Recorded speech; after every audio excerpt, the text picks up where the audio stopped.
Magandang araw po sa inyo, Sir Blair. Lalong-lalo na po sa mga giliw ninyong tagapakinig at taga-suporta sa inyong mga YouTube channel na The Voice Addict at mga kwento ni Apong Isaac. Ang kwentong aking ibabahagi ay naganap taong 1951. Isa po akong albularyong tumutulong sa mga taong mahihirap. Ginagawa ko po ang bagay na ito dahil meron po akong gustong patunayan sa lahat. Ulila po ako sa mga magulang. Kaya lumaki po ako sa pangangalaga ng kaibigan ng aking ama na si Ninong Roy. Dinala po niya ako sa kanilang baryo at doon po nagsimula ang nakakakilabot kong karanasan na hindi ko po makakalimutan. Bago ko nga po pala simulan ang aking istorya, ay nais ko lamang pong ipaalam na ang mga pangalan at lugar na aking ginamit ay sinadya ko pong binago upang mapangalagaan ang kaligtasan ng lugar sa totoong pinangyarihan ng aking kwento. Kilalanin niyo na lamang po ako sa pangalang Delfina. At ito ang aking kwento. Magandang araw sa iyo, Delfina. Maraming salamat nga pala dito sa mga gamot na ibinigay mo sa akin. Malaking tulong ito para sa anak kong si Buboy. Naku, walang anuman po yun, Mang Arman. Sana ay hindi ka magbago at hindi ka magsawa na tumulong sa amin, Delfina. Malaking bagay kasi itong ginagawa mo para sa amin. Biruin mo, hindi na namin to kailangan bilhin. Napakamahal pa naman ang mga gamot sa butika.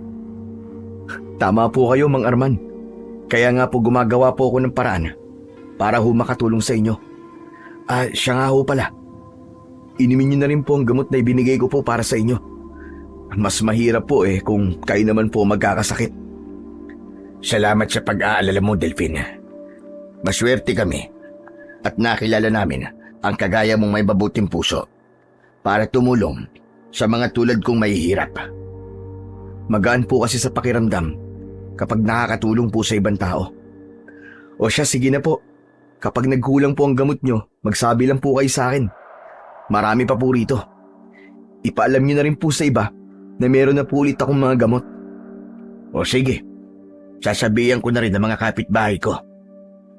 Biglang tumigil sa pagsasalita si Mang Arman nang dumating bigla si Ninong Roy. Kaibigan siya ng ama ko.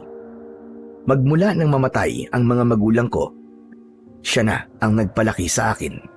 Para sa kanya, kalokohan lang daw ang pagtulong ko sa ibang tao. Kaya madalas, tinututulan niya ang mga ginagawa ko. Ay nako, Delphin. Tinuturuan mo lang ang mga taong yan na maging tamad. Ninong, wag naman po kayo magsalita ng ganyan sa harap ni Mang Arman. Nakakahiya po sa kanya. O bakit? Wala namang masama sa sinabi ko . Dapat pa nga, siya ang mahiya sa atin. Dahil araw-araw siyang nakakatanggap ng tulong mula sa atin. Hindi po araw-araw ang ginagawa kong pagtulong sa kanila, Ninong Roy. Kaya wag po kayo magsasalita ng ganyan.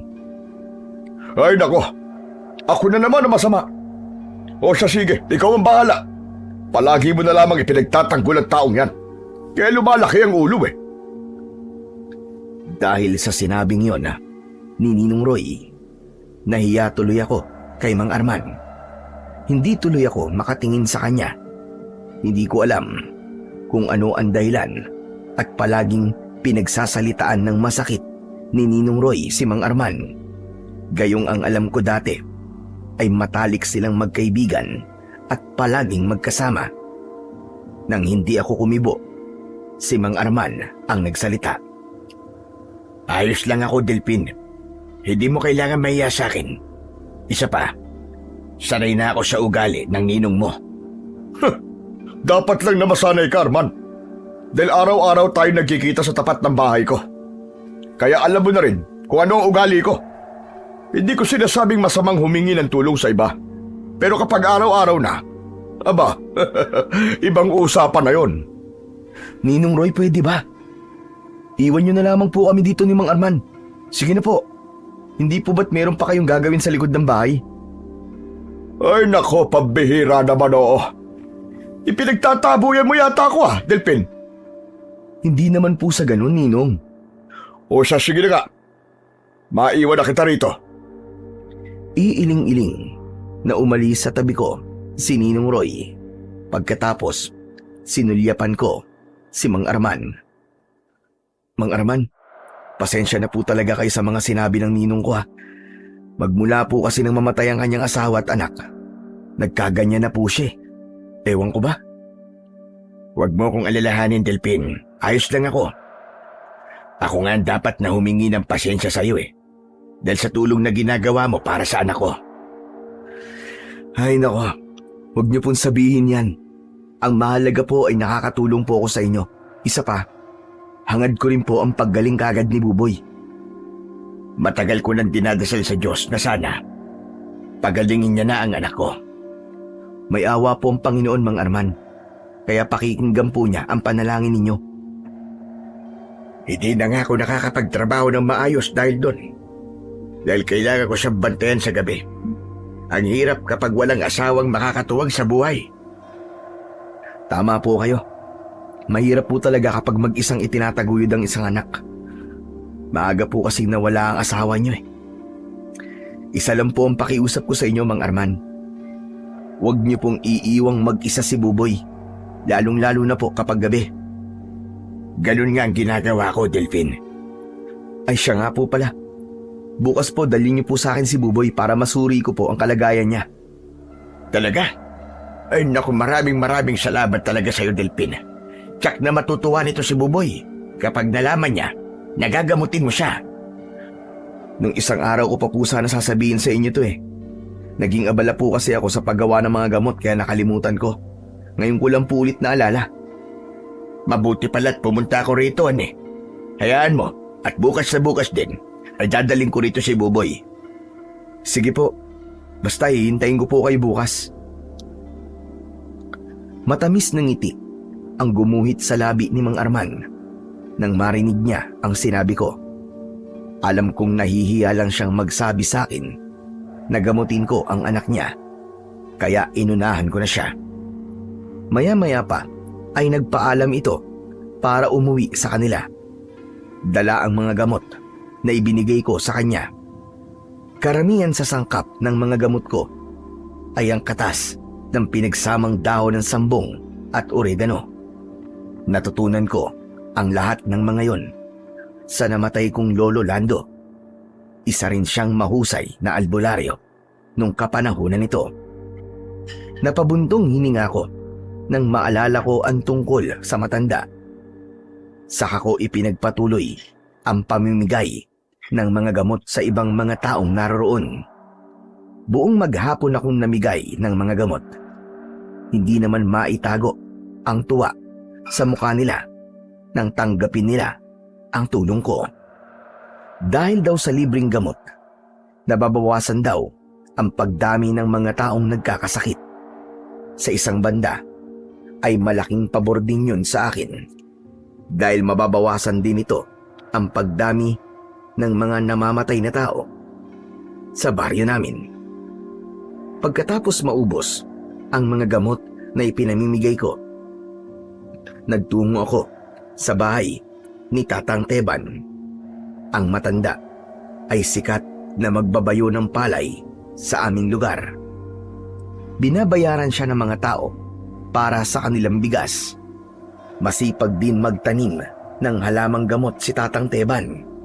Sa katunayan nga, sa kanya nang gagaling ang mga gamot na ipinamimigay ko ng libre sa mga tao. Pagdating ko sa bahay ng matanda, agad akong dumiretso sa loob ng bahay nito at nadatnan ko siyang nagbabayo ng palay gamit ang lusong na gawa sa kahoy. Magandang hapon po, Tatang Teban. Aba, ikaw pala yan, Delphin. Ano't naparito ka? Gusto ko lang po magpasalamat para sa mga ipinadala niyo pong mga dahon ng sambong at oregano kahapon. Ay naku, walang problema yun. Ano ka ba? O ano, kumusta naman? Sapat ba mga daon ng sambong at oregano? Sapat lang po. Ipinagtira ko nga po kayo ng isang maliit na boteng may laman ng katas ng sambong at oregano. Abay, hindi ka na sana nag-abala pa, Delphin. Hayaan niyo na po. Para naman po may gamot din kayo. Namigay na nga rin po ako ng mga gamot sa mga tao kanina eh. Abay, ganun ba? O basta ha, kapag kailangan mo pa ng mga daon ng sambong at oregano, huwag kang mahihiyang magsabi sa akin. Tumigil ang matanda sa ginagawa nito. Saka siya tumingin sa akin ng diretso. Tila ba, naghihintay ito na iabot ko sa kanya ang boteng hawak ko. Siya nga po pala. Heto na po ang gamot nyo. Sige, hindi ko tatanggihan yan. Pakilagay mo na lang dyan sa ibabaw ng estante. Tatapusin ko lang tong ginagawa ko. Napatingin ako sa estante na itinuro ni Tatang Teban. Saka ko inilapag ang gamot doon. Pagkatapos ay lumapit ako sa matanda at pinanood ko ang pagbabayo niya ng palay. Tatang Teban, tanong lang ho, gano'n na po kayo katagal na nagbabayo ng palay? Kung hindi ako nagkakamali, siguro ay nasa 4 na dekada na. Kaya po pala. Sanay na po kayo sa pagdidikdik ng palay eh. Hindi po ba kayo nahihirapan? Hindi naman ako nahihirapan. Sanayan lang ang trabahong to. Mahirap kapag tumigil ako sa trabaho. Baka yung maging dahilan ng panghihina ng katawan ko. Tatang Teban, wala na po ba kayong pamilya? Wala na akong pamilya, Delphin. Iniwan ako ng una kong asawa. May anak ako sa kanya, isang lalaki. Pero nabalitaan ko nagpakamatay ito dahil niloko raw ng asawa. Nag-asawa po ba kayo ulit? Oo, pero maaga namatay ang pangalawa kong asawa. Hindi kami nabigyan ng anak. Kaya heto, mag-isa lang ako sa buhay. Siya nga pala, maiba tayo ng usapan. Paano mo ba ginagawa ang mga gamot na ipinamimigay mo sa mga tao? Yun po ba? Madali lang po ang paggawa ng gamot, Tatang Teban. Dinidikdik ko po ang mga dahon ng sambong at oregano. Pagkatapos po, pipigain ko po sa mali sa tela. Saka kukunin ang katas nito. Kapag nailagay na po sa malinis na garapon ng mga katas, pahamugan ko po at paseserinuhan ko naman po sa labas ng bahay. 3 araw lang po ang palilipasin. Pwede na po itong inumin. Aba, madali lang palang paggawa ng gamot. Madali lang po talagang gumawa ng gamot, Tatang Teban. Tsaka, hindi po masama sa kalusugan ang katas ng sambong at oregano. Sa halip po, marami pong benepisyo ang ibinibigay nito sa kalusugan ng tao. Teka ho, bakit nyo nga po pala naitanong? Nagbabalak din kasi akong gumawa ng gamot para sa sarili ko. Isa pa, gusto ko rin makatulong sa'yo. Sapat na po ang pagbibigay niyo sa akin ng mga halamang gamot bilang tulong. Malaking tulong na po yung para sa akin, kaya ayos lang po. Hindi niyo na po kailangan mahiya sa akin. Ako nga po ang dapat na mahiya sa inyo eh. Dahil palagi niyo po akong binibigyan ng mga halamang gamot. Hindi mo kailangan mahiya sa akin. Natutuwa kasi ako sa ginagawa mong pagtulong sa ating mga kababaryo. Masaya po kasing gawin yun, Tatang Teban. Ay siya nga po pala. Mabuti na lang po at bihira po kayo magkasakit ano. Mabigat po kasi ang trabaho niyo eh. Aba, sa edad niyo pong yan, kaya niyo pang magbayo ng palay. Abay siyempre, parang ensayo ko na rin ang pagbabayo ng palay. Napapanatili nito ang lakas ng mga braso ko.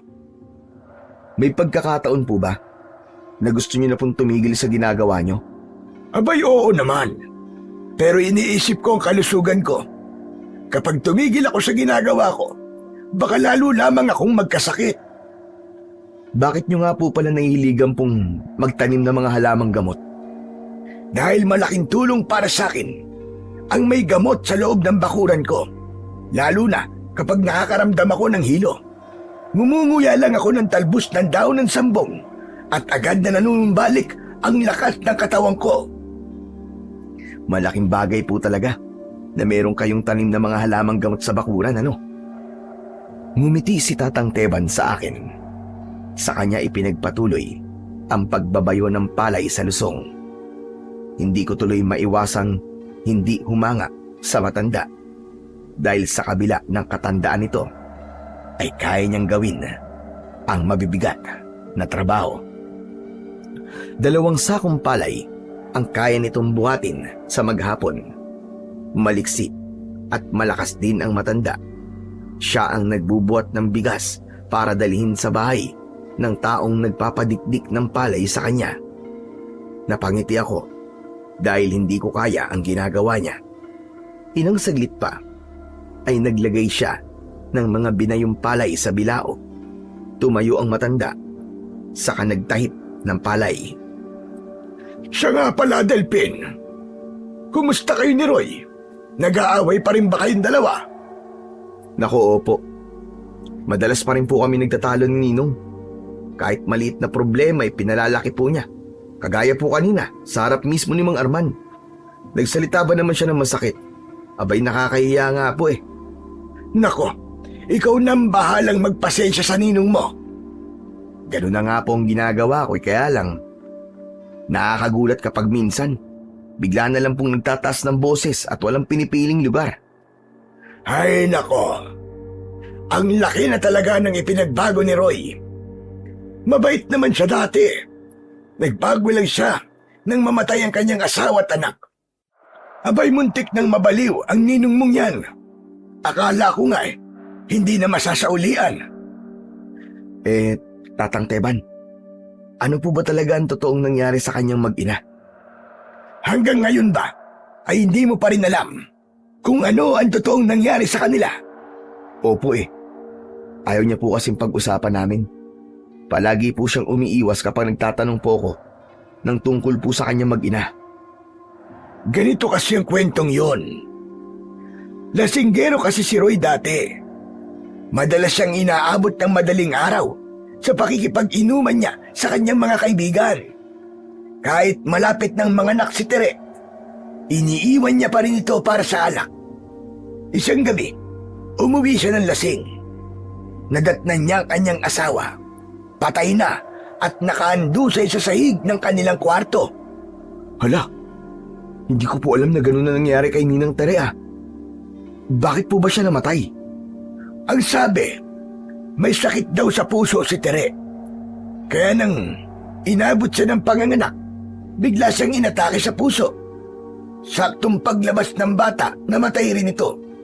Dahil nakakain na raw ito ng dumi habang nasa loob pa lang ng sinapupunan ng kanyang ina.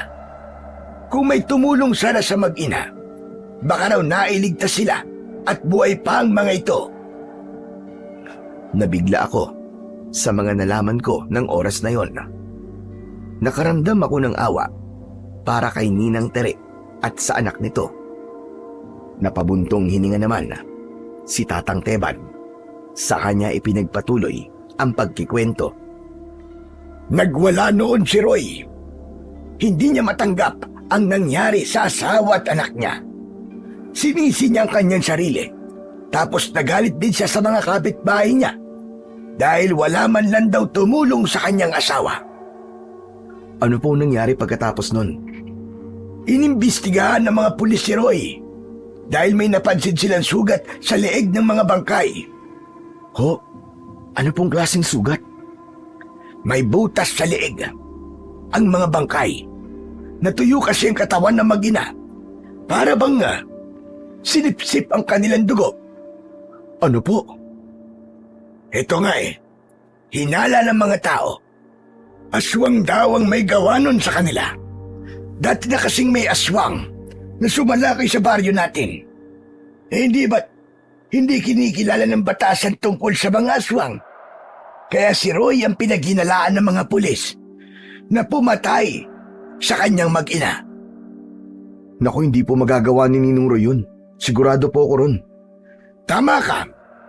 Kaya nga marami ang tumistigo para sa kanya. Yung mga taong nakainuman ni Roy, sila ang nagpatunay sa mga pulis na kasama nila ito nang gabing mamatay ang kanyang asawa at anak. Kaya yon, sinarado ng kaso nang hindi nalalaman kung sino ang totoong pumatay sa kanyang mag-ina. Magmula noon, alam na ng mga tao na merong aswang sa baryo natin. Kaya si Kapitan Nolasco, gabi-gabi siyang nagroronda sa baryo natin. Lingid sa kaalaman ng lahat, alam ko rin ang tungkol sa lahat ng uri ng mga aswang, maliban sa aswang na anduduno. Bago lamang siya sa pandinig ko, kaya hindi pamilyar sa akin ang kakayahan nito. Hindi lang talaga ako makapaniwalang biktima ng aswang ang mag-ina ni Ninong Roy. Kaya siguro, ayaw na nitong pag-usapan pa ang tungkol sa kanyang asawa at anak. Siya nga po pala, Tatang Teban. Ano po bang pinagbatayan ng mga tao para masabi nilang aswang nga ang pumatay sa mag-ina ni Ninong Roy? Pinagbatayan ng mga tao ang sugat ng mag-ina sa kanilang leeg, para bang gawain ng matulis na dila ng aswang na anduduno. Ang anduduno lang ang may gawa ng ganong klaseng paraan ng pagpatay. Ang aswang na anduduno ay isang nilalang na kumakain ng taong namatay sa sakit. Binabantayan niya sa gabi ang bahay ng bibiktimahin niya. Malakas ang pang-amoy nito. Alam niya kapag may sakit ang isang tao at malapit ng mamatay. Sa oras na marinig niya ang sariling kamatayan at iyak ng pamilya nito mula sa loob ng bahay ng kanyang bibiktimahin, saka siya aatake. Sisipsipin niya ang dugo nito gamit ang matulis niyang dila. Habang nagkikwento si Tatang Teban, nakuyom ko ang mga kamao ko. Tila ba ako ang nasaktan sa pagkawala ng mag-ina ni Ninong Roy. Hindi ko alam na ganun pala kabigat ang pinagdadaan ng hirap ng ninong ko. Saka ko lang siya naunawaan kung bakit ganun na lamang ang galit niya sa mga taong tinutulungan ko. Pagkatapos ko pong malaman ang tungkol sa ginawa ng aswang na anduduno sa pamilya po ni Ninong Roy, napagtanto ko po na tama lang palang ginagawa ko. Ang gamutin ng mga taong nagkakasakit para wala pong mabiktima ang aswang. Nagkakamali ka, Delpin. Kapag wala nang mabiktima ang aswang na anduduno, magbabantay siya sa sementeryo at manganganib ang mga bangkay na naroon. Ano po kaya ang kailangan gawin, Tatang Teban, upang tuluyan pong mapatay ang aswang na anduduno? Tamang diskarte lang ang kailangan. Ang kampo ng kadiliman, wala silang pakialam sa paghihirap ng mga tao. Dahil nga aswang sila. Kaya ang tamang gawin para sa kanila, hulihin sila at patayin. Kaya nga nagiging masama ang tingin ng mga tao sa mga aswang eh. Dahil sa mga ganong klaseng nilalang. Talagang masamang nilalang ang mga aswang, Delpin. Kaya huwag kang umasa. Nagagawa sila ng kabutihan. Kampon pa rin sila ni Satanas. Tumingin ako sa muka ni Tatang Teban. Gusto kong sabihin sa kanya na hindi lahat ng aswang ay masama. Ngunit paano ko babaguhin ang tingin na yon ng mga tao sa mga aswang kung may kagaya ng aswang na anduduno na patuloy pang namiminsala sa mga tao sa baryo namin? Siya nga po pala, Tatang Teban. Mauuna na po ako. May gagawin pa po kasi ako sa bahay eh. Hala, sige na. Makakaalis ka na. Huwag mo nalang babanggitin kay Roy ang pinag-usapan natin na nangyari sa pamilya niya. Alam mo naman yon, masyadong madamdamin. Baka sugurin ako rito at pagalitan ako. Wala po akong babanggitin sa kanya, Tatang Teban. Kaya wag po kayong mag-alala. Sige po, tutuloy na po ako. Tumango si Tatang Teban. Saka ako lumabas ng kubo nito. Naglakad ako pabalik sa bahay. Nadatnan ko na naghihintay sa akin si Ninong Roy. Nakatayo siya sa labas ng balkonahe. Sakto paglapit ko, ay agad siyang nagsalita. Saan ka ba galing, ha, Delpin? Sa bahay lang po ni Tatang Teban. Bakit po, Nong? Abay, kanina pa ako naghihintay sa'yo, ha. Tignan mo, May pasyente ka. Napasarap po kasi ang kwentuhan namin ni Tatang Teban eh. Kaya po ako natagalan. Sige na, puntahan mo na ang pasyente mo. Kanina pa'y nagtitiis ng sakit ng tiyan. Nang marinig ko ang sinabi ni Ninong Roy, agad akong pumasok sa loob ng bahay. Nadatnan ko ang isang dalagitang nakasandal sa balikat ng matandang babae. Kilala ko ang matanda. Siya si Lola Viring, ang tindera ng gulay sa palengke sa bayan. Lumapit ako sa kanila. Napansin ko ang maputlang muka ng dalagita habang yakap nito ang sariling tiyan. Ano po ang kinain niya, Lola Viring? Bakit po biglang sumakit po ang tiyan niya? Sumagot si Lola Viring sa tanong ko at sinabi niyang hindi niya alam kung ano ang kinain ng kanyang apo na si Linda. Hindi raw niya alam kung ano ang dahilan at biglang sumakit ang tiyan nito.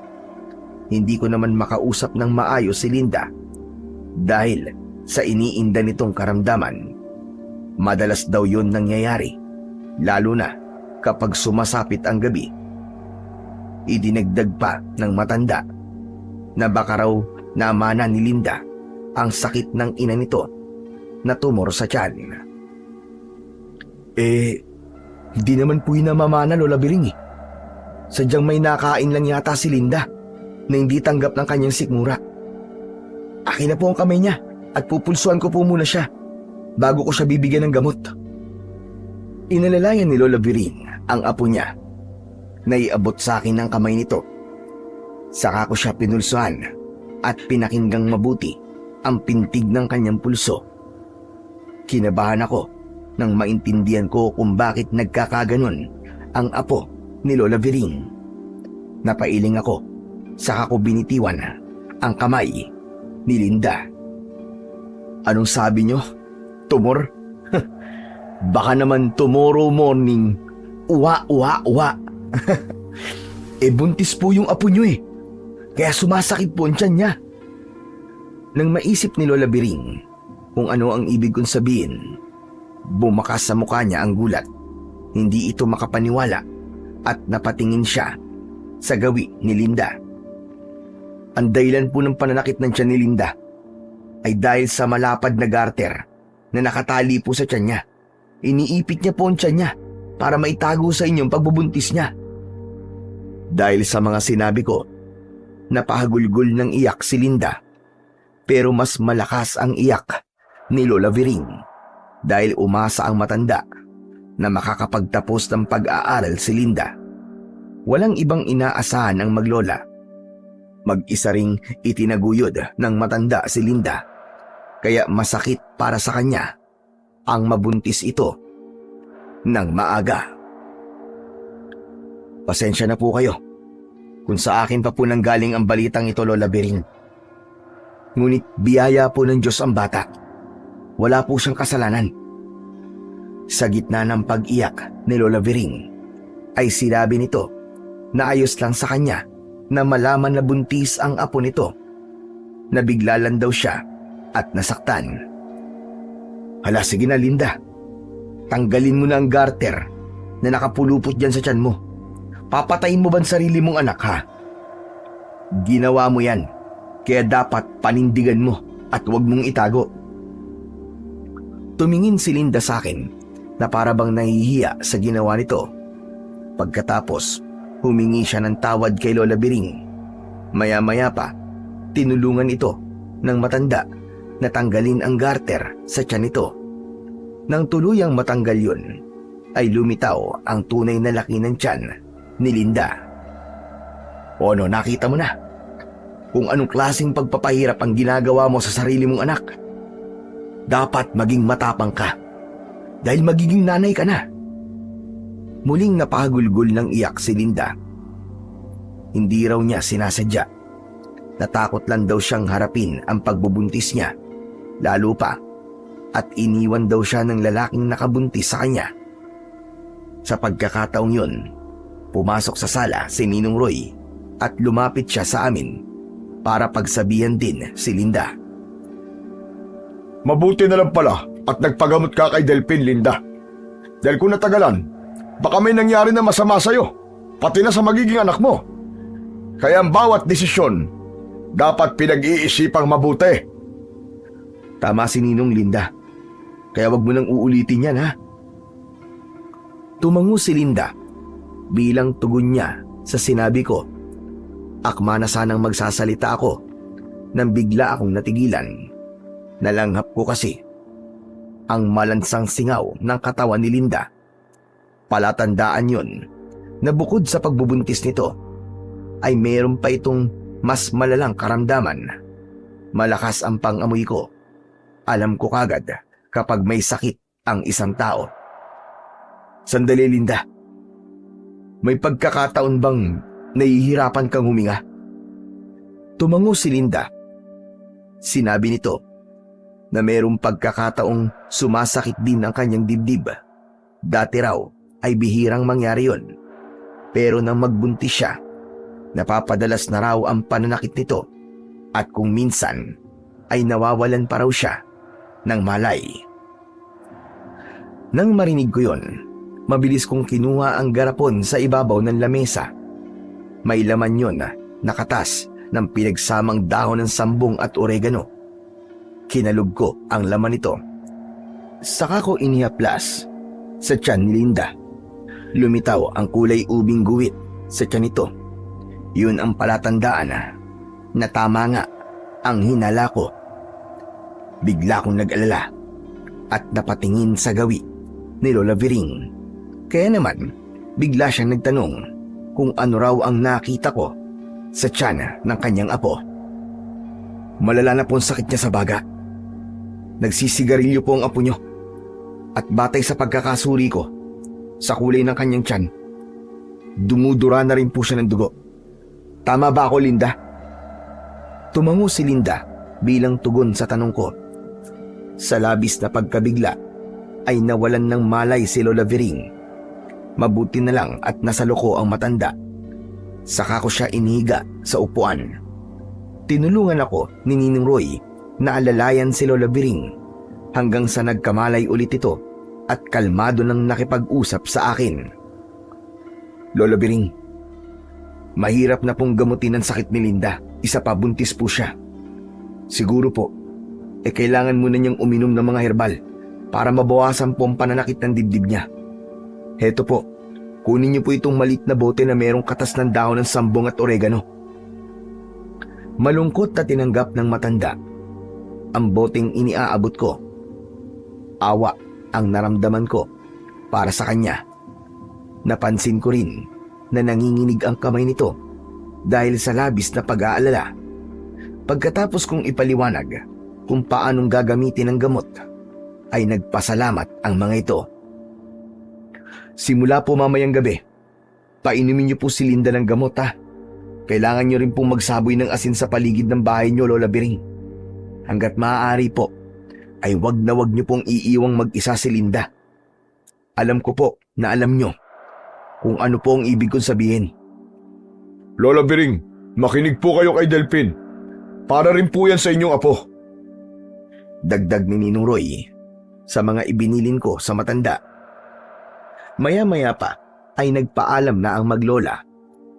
Naiwan kami ni Ninong Roy na malalim ang iniisip. Pagbaling ko ng tingin sa nakabukas na bintana ay bigla akong natigilan. Bigla akong kinabahan nang magsalubong ang tingin namin ng isang matandang babaeng nakatayo sa labas ng bakuran namin. Nanlilisik ang kanyang mga mata habang nakangisi ng nakakakilabot. Nang tatayo sana ako para silipin ito sa bintana, ay bigla siyang umalis. Ninong Roy, sandali. Kilala niyo po bang matandang babaeng yun na madalas pong nakatambay sa labas ng bakuran natin? Wala akong kilalang matandang babae na madalas na tumatambay sa tapat ng bakuran natin. Teka, bakit mo ba naitanong? May nakita po ako ngayon. Kaalis lang po niya. At kanina pa po siya nakatingin sa atin. Nakakatakot po kasing tumingin eh. Para bang kakain ng buhay. Sana sinabi mo kagad sa akin nang makita ko kung sino siya.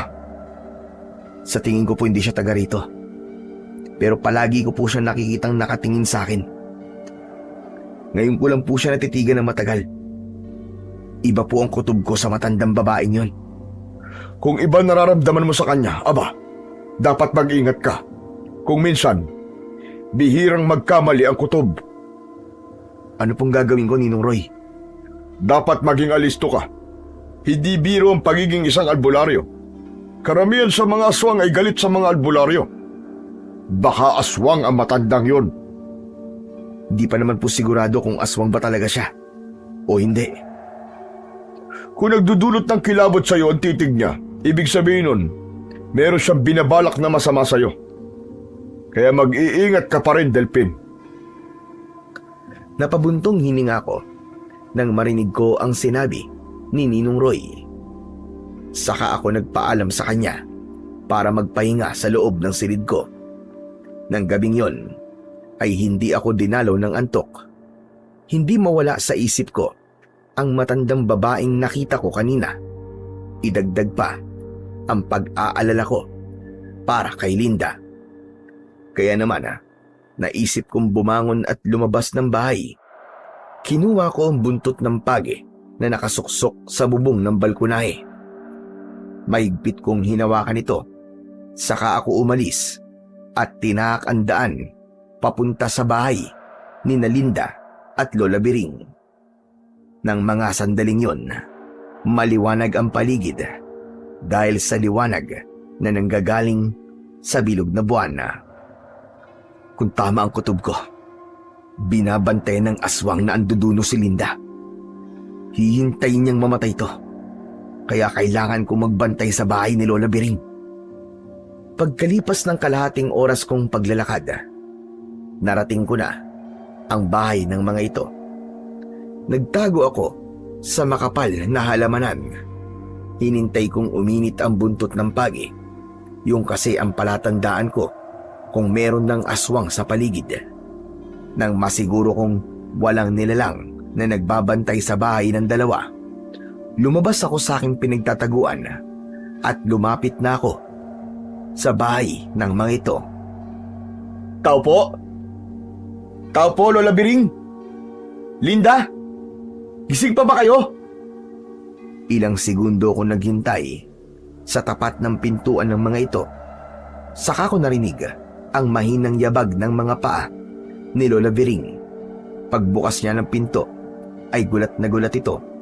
Tinanong niya ako kung ano raw ang ginagawa ko sa tapat ng bahay nila. Nag-aalala po kasi ako sa inyo eh. Baka hindi niyo po kayanin ang pagbabantay kay Linda. Napaiyak si Lola Biring at bigla niya akong hinawakan sa braso. Sabi niya na inaapoy raw ng lagnat si Linda. Ayaw rin daw nitong inumin ang gamot na ibinigay ko sa kanya. Kaya naman, tamang-tama lang daw ang pagpunta ko sa bahay nila dahil kailangan daw niya ang tulong ko. Mabilis akong pumasok sa loob. Dumiretso ko sa silid ni Linda. Bumungad sa paningin ko ang nanginginig na katawan nito habang nakabalot ito sa kumot. Pinagpapawisan din ito ng malapot. Tuluyang lumitaw ang mga sintomas ng isang taong may malubhang sakit sa baga. Kaya naman, agad ko siyang nilapitan at hinawakan ang kamay niya. Lola Biring, kumuha po kayo ng palangganang may maligamgam na tubig. Kailangan mapunasan po ang buong katawan ni Linda. Mabilis na sumunod sa utos ko si Lola Biring. Nang mawala siya sa paningin ko, saka ko lang dinukot ang maliit na bote sa bulsa ko. Meron itong laman na langis na nagtataglay ng malakas na orasyon. Tinitigan ko ang hawak kong buntot ng pagi. Binuhusan ko ito dahil umaasa akong magagamit ko ito laban sa aswang na anduduno. Ayon sa matatandang paniniwala, ang buntot ng pagi ay mabisang pangontra at panlaban sa mga aswang.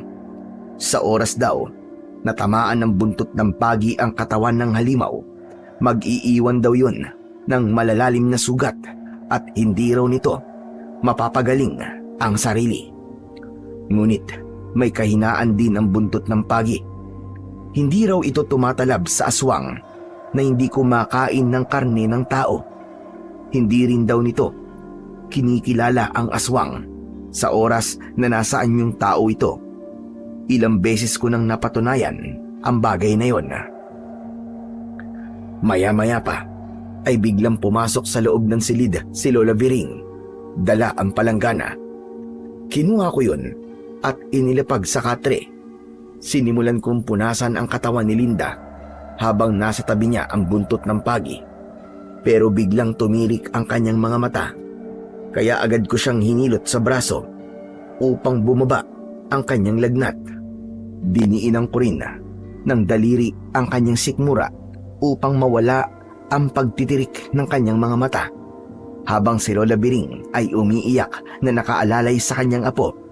Ngunit humugot ng malalim na hininga si Linda at sa pagbagsak ng kanyang kamay sa saig ng katre, napasigaw ng malakas si Lola Biring.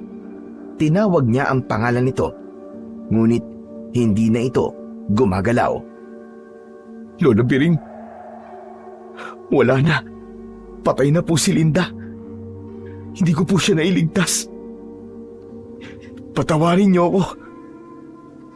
Mas lalong lumakas ang hagulgol ng matanda habang yakap nito ang katawan ng kanyang apo. Panay ang tawag niya sa pangalan nito. Pinagsisihan niya na hindi niya kagad pinainom ng gamot si Linda. Tatagan niyo lang po ang loob niyo, Lola Biring. Huwag niyo pong sisihin ang sarili niyo. Wala po kayong kasalanan. Malala na po talaga ang kalagayan ni Linda at hanggang dyan na lang po ang buhay niya. Naramdaman ko ang awa para kay Lola Biring. Hinawakan ko ang kanyang balikat. Ipinaramdam ko sa kanya ang pakikiramay ko dahil sa pagkamatay ng kanyang apo. Mabubuhay itong mag-isa at haharapin ng lungkot ng walang kasama. Sa pagkakataong yun, nabigo ako. Hindi ko matanggap na wala akong nagawa para tulungan si Linda. Nakikiramay po ako sa pagkamatay po ni Linda, Lola Biring. Tumango ang matanda habang hindi pa rin ito binibitiwan ang katawan ng kanyang apo. Nang magpasalamat siya sa akin, ay lumabas akong sandali sa bahay upang sumagap ng hangin.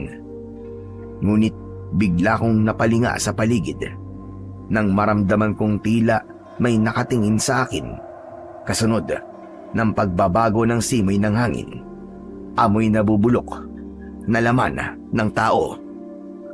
Aswang! May aswang sa paligid! Mabilis akong tumakbo papasok sa loob ng bahay ni Lola Biring.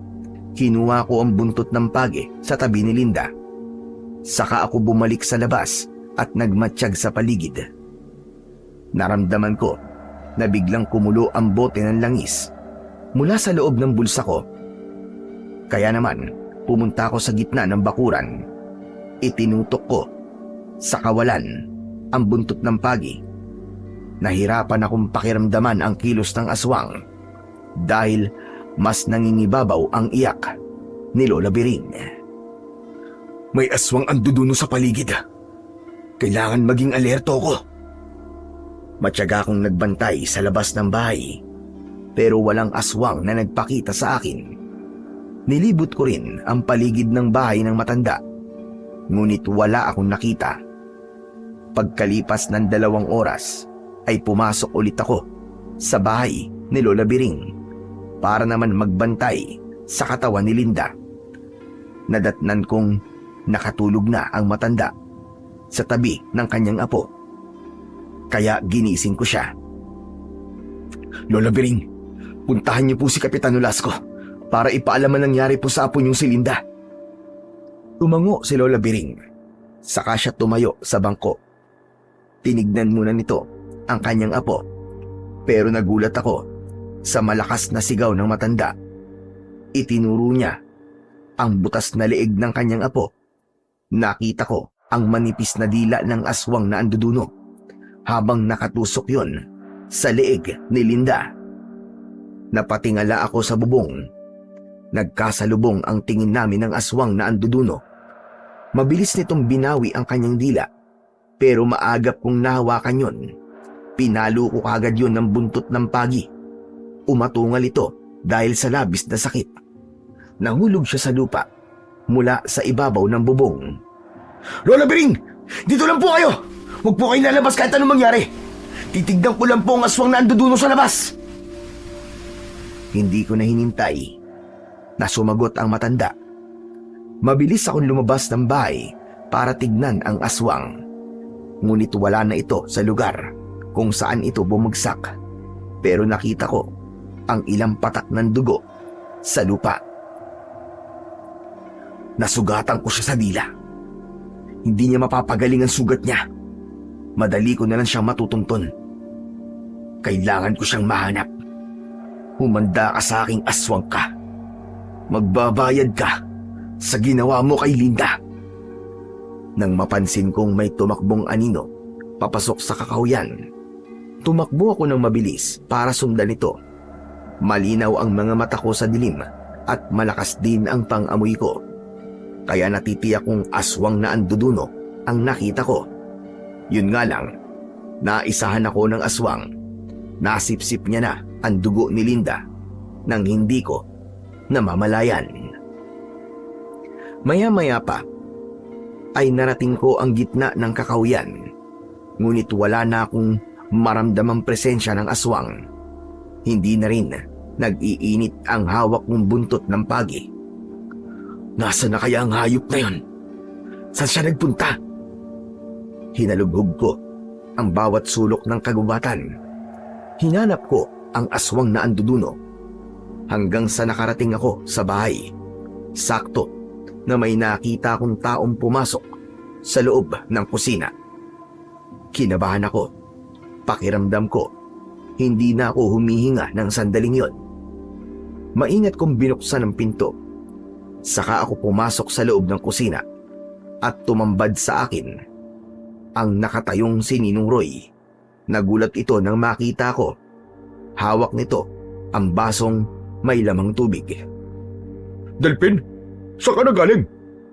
Tsaka bakit may hawak ang buntot ng pagi? Nanggaling po ako sa bahay ni Lola Bering. Dinala ko po itong buntot ng pagi para sa proteksyon ko, Ninong Roy. Ninong, wala na si Linda. Patay na po siya. Ano? Aba, kanina lang ay buhay pa siya.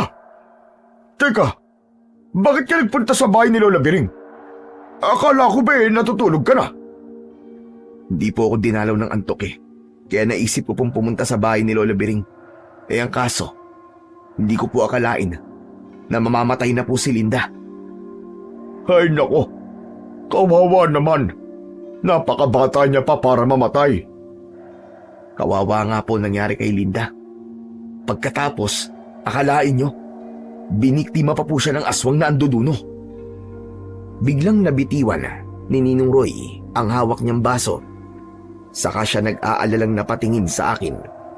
Napansin ko ang panginginig ng kanyang kamay. Tila ba, bigla siyang natakot. Bakit, Ninong? Para bang nagulat kayo sa sinabi ko? Ha? Hindi ako nagulat. Dati ko nang alaman tungkol sa aswang na anduduno. May naalala lamang ako. Kaya ako nabitiwan ng baso. Nakita ko pong nanggaling kayo sa labas. Saan po kayo nagpunta? Ha? Nagpahangin lang ako.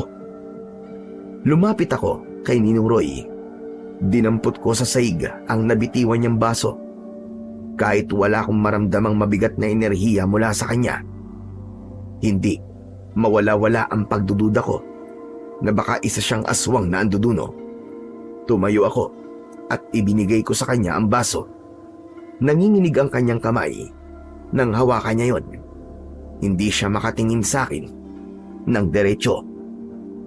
Ninong Roy, may masakit po ba sa inyo?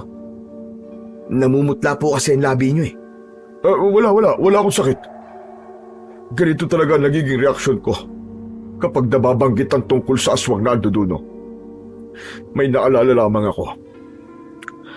Hala, sige na. Maiwan muna kita rito. Magpapahinga muna ako. Sige po. Pumasok na po kayo sa kwarto niyo. Kailangan ko pang puntahan si Kapitan Nolasco para ipaalam sa kanya ang nangyari kay Linda. Pero gabi na. Baka matsyempo ka ng aswang na anduduno. Mabuti pa nga po yun eh. Nang magkaharap na kami ng halimaw na yun, hindi ko palalampasin ang ginawa niya kay Linda.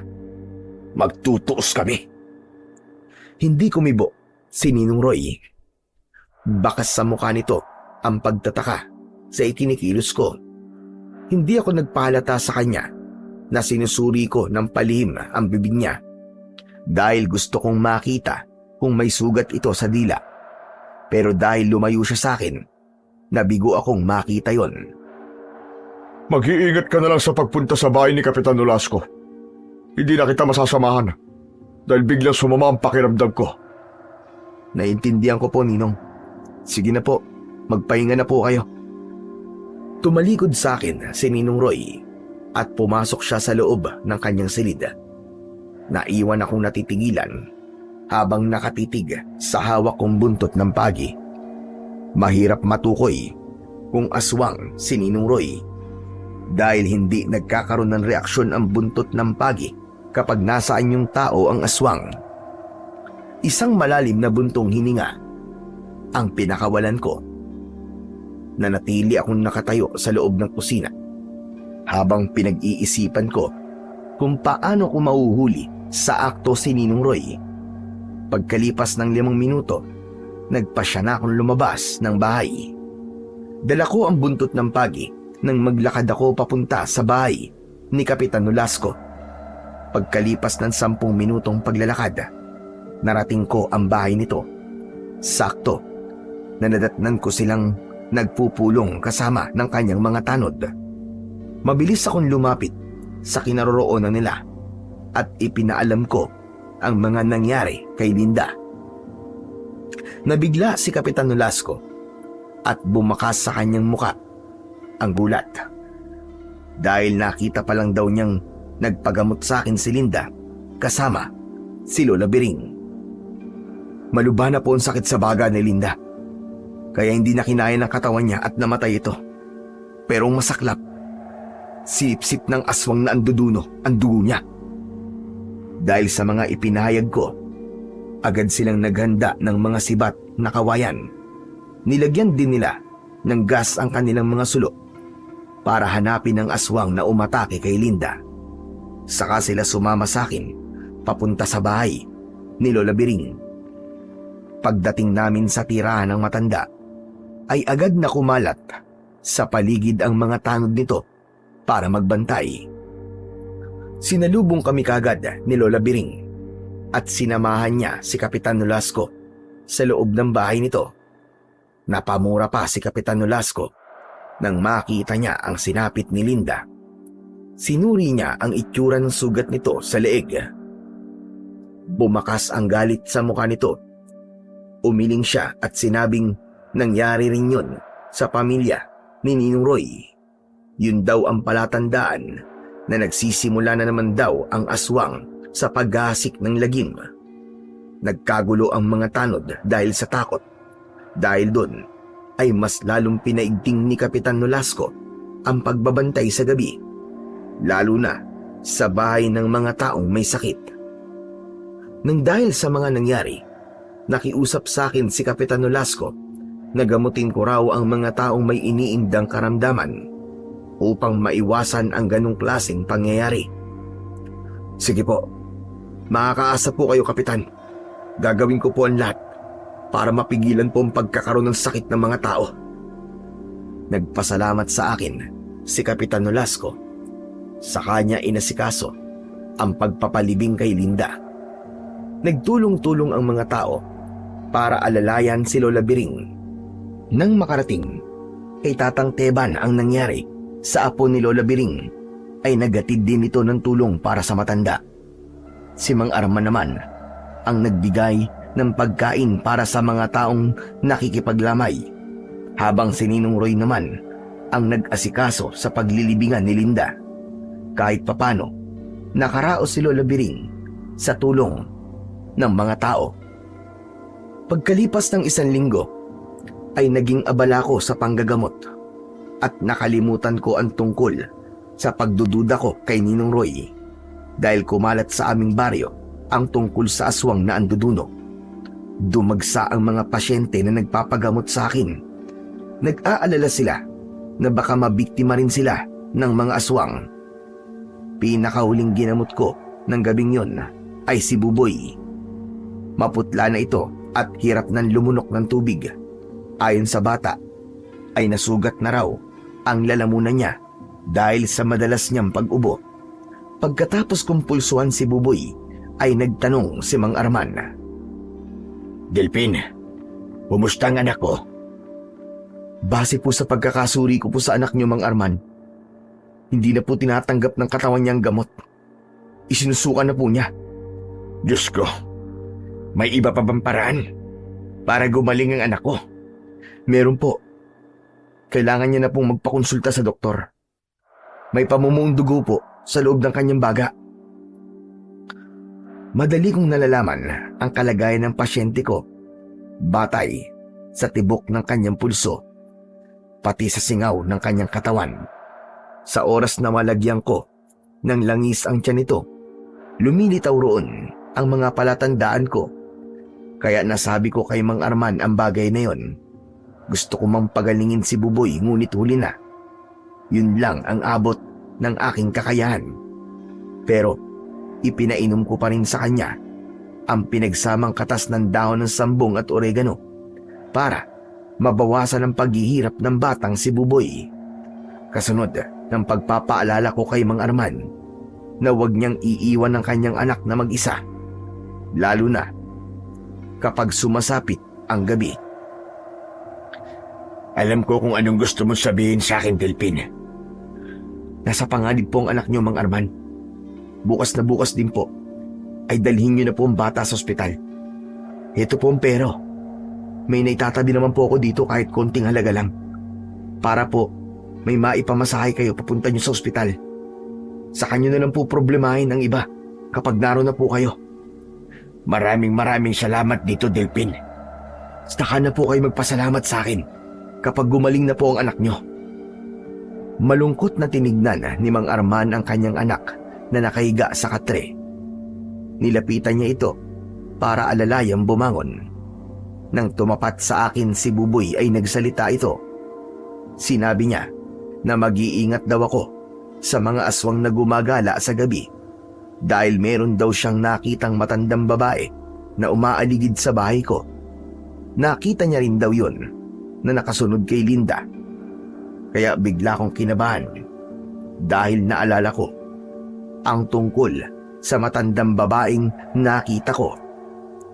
Nagpahabol pa ang bata na palagi na raw niyang nakikitang nakatingin sa kanya ang matanda. Para bang ito raw ang sundo ng kamatayan. Hindi ko alam kung bakit nasabi yun ni Buboy. Ngunit palatandaan yun na maaaring si Buboy na ang sunod na bibiktimahin ng aswang na anduduno. Teka, ang matandang babae ba na sinasabi mo ay magulo ang buhok at marumi ang damit? Nakangisi ba siya habang nanlilisik ang kanyang mga mata? Sunod-sunod ang pagtango ni Buboy. Sinabi niya na ang kulay ng damit ng matandang babae ay kulay itim. Ang itsura daw ng damit nito ay para bang damit ni kamatayan. Kahit saan daw siya magpunta, ay nakasunod ang matandang babae. Sinundan ko ng tingin ang labas ng bintana dahil tumingin doon si Buboy. Kaya naman, mabilis din akong sumilip roon. Nahagip nga ng mga mata ko ang pagtakbo ng matandang babae papunta sa kakauyan. Nag-aalala akong napasulyap kay Buboy. Saka ko sila nilapitang mag-ama. Anak, bakit ngayon mo lang sinabi ang tungkol sa matanda? Sinabi ni Buboy na kaya hindi raw niya masabi sa kanyang ama ang tungkol sa matandang babae dahil pakiramdam daw niya ay nasa paligid lamang ito. Baka sa muka ng bata ang takot. Kaya naman, nag-aalala akong napatingin sa muka ni Mang Arman. Mang Arman, palagi niyo pong babantayan si Buboy. Hinala ko aswang ang matandang babae na yon. Nakikita ko rin po siya sa labas ng bahay namin. Kaya ako na ang bahala sa kanya. Sige na po, lumakad na po kayo ni Buboy nang makapagpahinga na po siya ng maayos. Maraming salamat sa iyo, Delpin. Walang anuman po yun. Yung mga ibiniling ko po sa inyo, Mang Arman, ha? Huwag niyo pong kalilimutan. Inihatid ko hanggang sa tarangkahan ng bakuran ang mag-ama. Bago ako pumasok sa loob ng bahay, inihanda ko ang buntot ng pagi dahil balak kong magbantay sa bahay ni Mang Arman at Buboy. Gagawin ko yun ng tahimik dahil ang hinala ko, kasama ko sa bahay ang kalaban ko. Masama sa loob ko ang isiping aswang na anduduno, si Ninong Ray. Ngunit kailangan kong mag-ingat dahil hindi ko alam kung kailan ito aatake. Ngunit sa puso ko, umaasa pa rin ako na sana ay nagkamali lang ako ng kutob sa kanya. Maya-maya pa ay narinig kong bumukas ang pinto sa likod ng bahay. Sumilip ako sa siwang ng bintana at nakita kong lumabas ng bahay si Ninong Roy. Naglakad siya papunta sa kakawyan. Kaya naman, dinampot ko ang buntot ng pagi. Binuhusan ko ito ng langis. Saka ako tumalon sa bintana para sundan ito. Pakiramdam ko ng mga sandaling yon ay hindi na ako humihinga. Natatakot akong malaman ang katotohanan sa pagkatao ni Ninong Roy. Diyos ko, gabayan niyo po ako. Huwag niyo po akong papabayaan. Malaki ang hakbang ng mga paa ko. Nang lihim kong sundan si Ninong Roy, panay ang linga niya sa paligid na para bang may hinahanap ito. Saglit siyang huminto sa paglalakad nang makarinig siya ng alulong ng mga aso.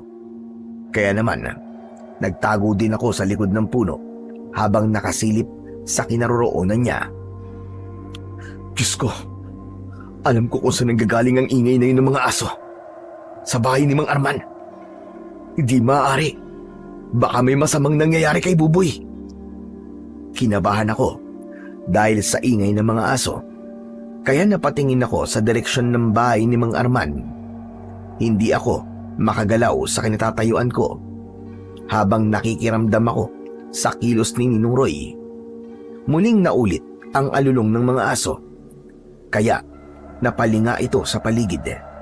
Direkta siyang napatingin sa pinagtataguan ko. Mabuti na lang at mabilis akong nakapagtago sa likod ng puno bago pa niya ako makita. Napasandal ako sa kahoy habang habol ang sarili kong hininga. Kumalat ang katahimikan sa paligid kaya naisip kong sumilip ulit, pero wala na si Ninong Roy sa lugar kung saan ko siya huling nakita. Naloko na! Nawala na si Ninong Roy! Saan kaya siya nagpunta? Anak naman ng putya, oo! Hindi kaya naramdaman niya sinusundan ko siya?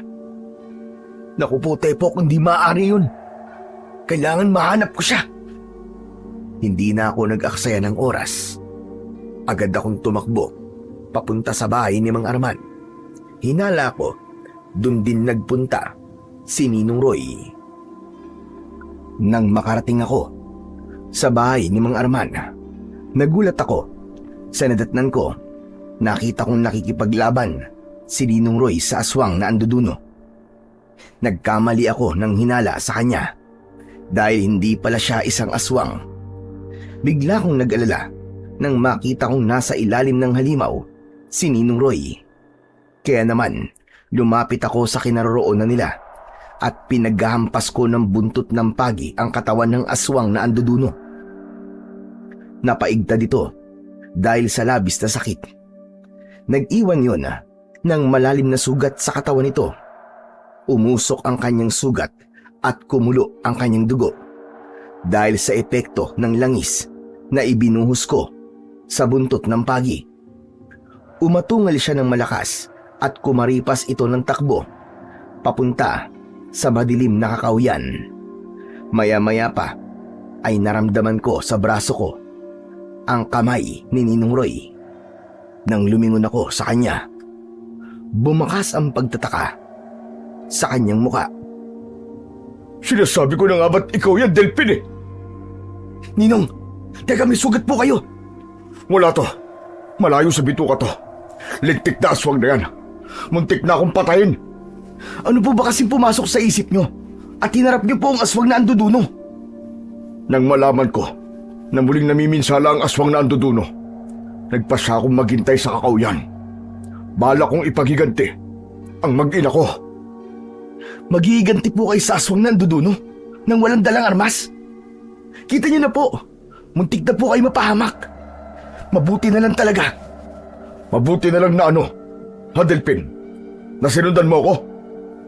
Hindi ko alam na iba na palang naiisip mo tungkol sa akin. Akala mo ba hindi ko alam na sinusundan mo ako kanina pa? Pasensya na po kayo, Ninong.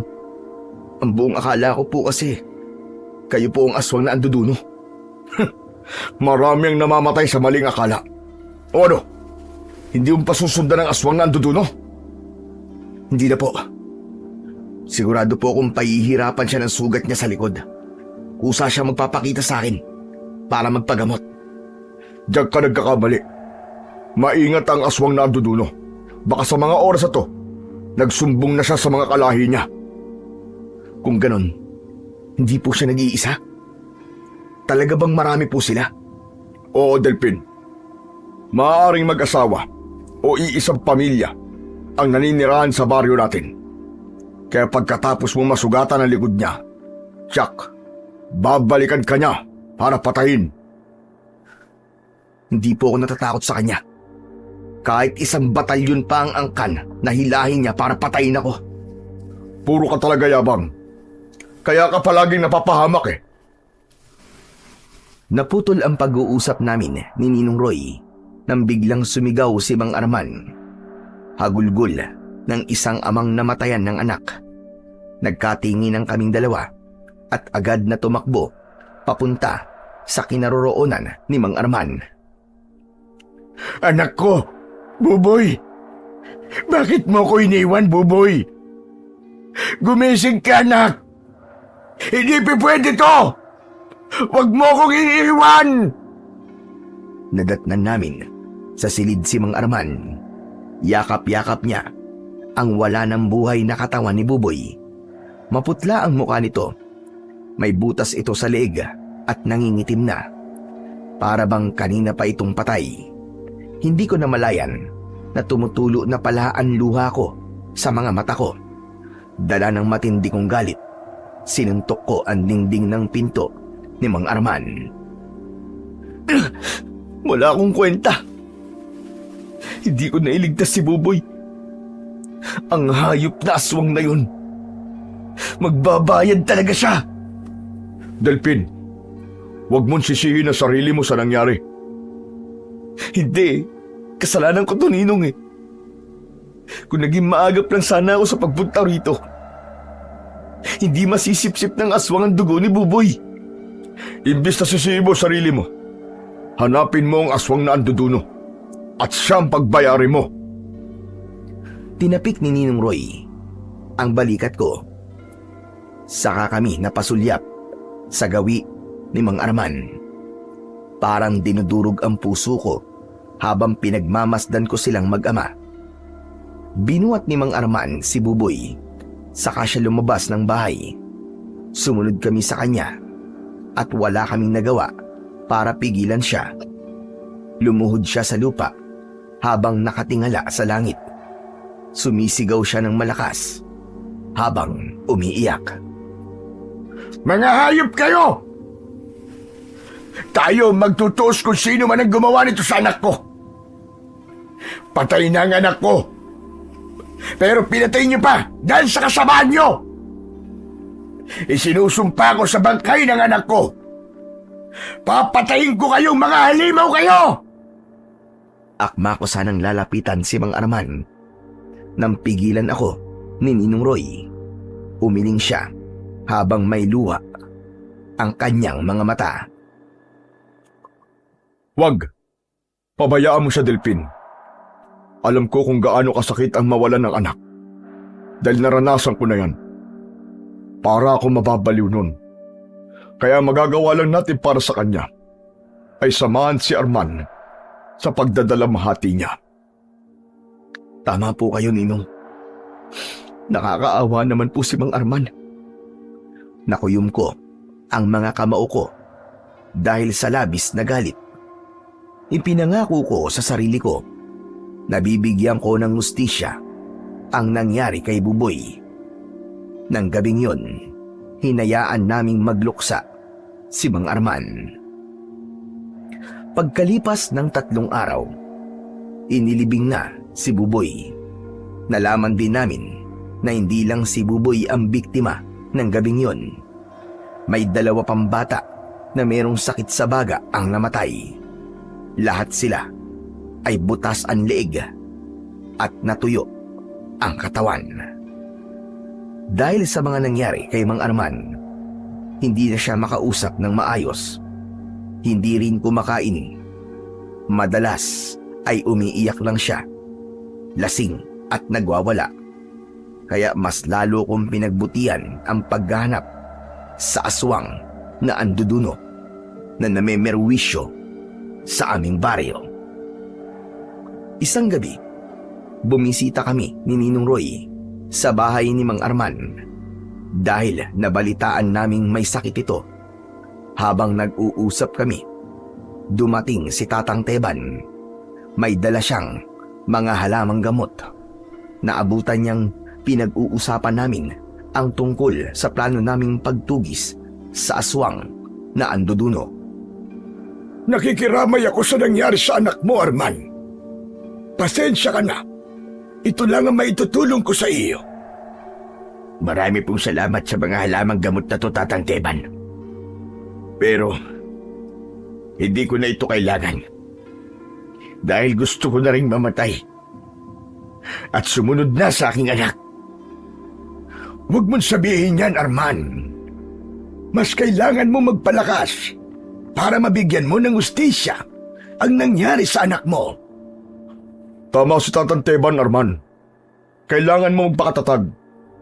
Minsan ko na rin pinagdaanan ng sakit na nararanasan mo ngayon. Kaya lumaban ka. Huwag kang susuko. Kung gusto ninyong mapatay ang aswang na anduduno, magbantay kayo sa bahay ng taong may sakit. Siyak na magmamanman siya roon. Maghihintay siya ng tamang pagkakataon para umatake sa kanyang biktima. Plano na po namin yan, Tatang Teban. Mabuti naman kung ganon. Sa oras na mahuli niyo ang aswang, ipaalam niyo kagad sa akin.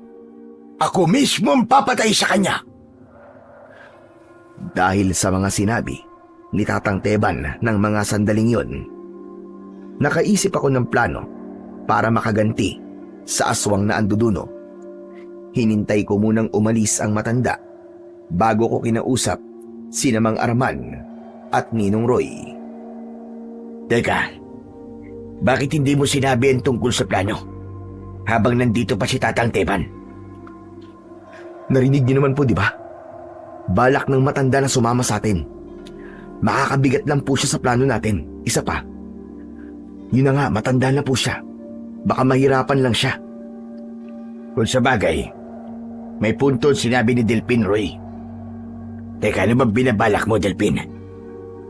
Magbabantay po tayo sa libingan ni Buboy para abangan ang aswang na anduduno.